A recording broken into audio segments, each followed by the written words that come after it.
Hi there, it's January the 17th, and today as we continue our journey through the Good News of Matthew, we're in chapter 12, and we're going to read the first 21 verses.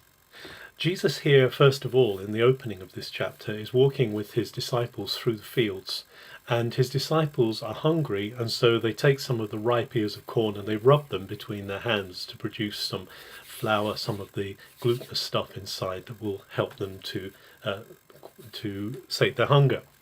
And some have seen this, the Pharisees particularly have seen this, and they take Jesus up on it, because under their interpretation of the Torah law, they were saying that any kind of work, any kind of action which is productive is forbidden by Torah on the Sabbath. But Jesus also knows his Torah, and he knows as well that their interpretation, the Pharisees' interpretation of Torah, also depends on the traditions of the fathers. It depends on interpretation. And Jesus immediately comes back at them and says, wait a minute, have you not read in the prophets? Because the story that Jesus quotes from the book of Samuel is in the prophets. And he says, have you not read that David, when he was fleeing from Saul, he came to the tabernacle and he asked for the showbread, and they gave him the showbread, which was the bread of the presence, the bread that had been in the very presence of God. They gave him that and to his men, and this was only meant for priests. So God actually allowed something. In fact, it was recorded in the scriptures that God allowed something that seemingly was against Torah. And then Jesus goes further and says, look, the priests themselves in the temple, the ones who are supposed to be closest to God, are regularly breaking the Sabbath according to the Father's traditions. According to these traditions, they would be breaking the Sabbath. And so Jesus then says this amazing thing. He says, Jesus, I am the Son of Man, Lord of the Sabbath. And he says, because there's something greater than the temple here. He refers to the priests breaking the Sabbath in the temple. He said there's someone greater than the temple. Imagine that, Jesus describing himself as greater than the temple. And this is something that, as a Jew writing to Jews, Matthew is making very clear, that Jesus is something very special, someone very special, someone who exceeds what has gone before. He, after all, Matthew presents as Messiah. And then Jesus goes to the synagogue and he heals a man on the Sabbath.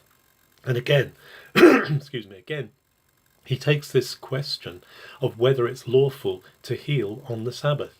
And then again, he points out, if an animal falls into a ditch, if something happens that causes an emergency on the Sabbath, in compassion, you will not leave it alone. You will help it. And in fact, Jesus says something very interesting here. He quotes from Hosea 6:6, and he says, God has desired mercy. Now, the word mercy there is actually, in the original, that wonderful word, Hebrew word, Hesed, that has to do with grace, is covenant grace. And God says, I want Hesed, I want faithfulness, I want grace and faithfulness to the covenant. I don't want sacrifice. I'm not interested in religious actions that come out of your external behavior. I want a heart that is committed to my grace, to my desire to meet with my people.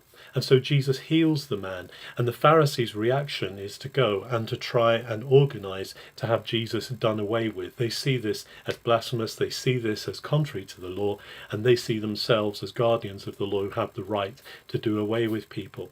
So Jesus then continues his healing ministry, and he continues to heal people, but now he says, keep it quiet. Don't make this public. Don't start spreading this around. And Matthew says a very interesting thing. Again, Matthew, the Jew writing to the Jews, reaches back into the prophets, into the scriptures, and he says this was to fulfill what is written. And this is in the book of Isaiah.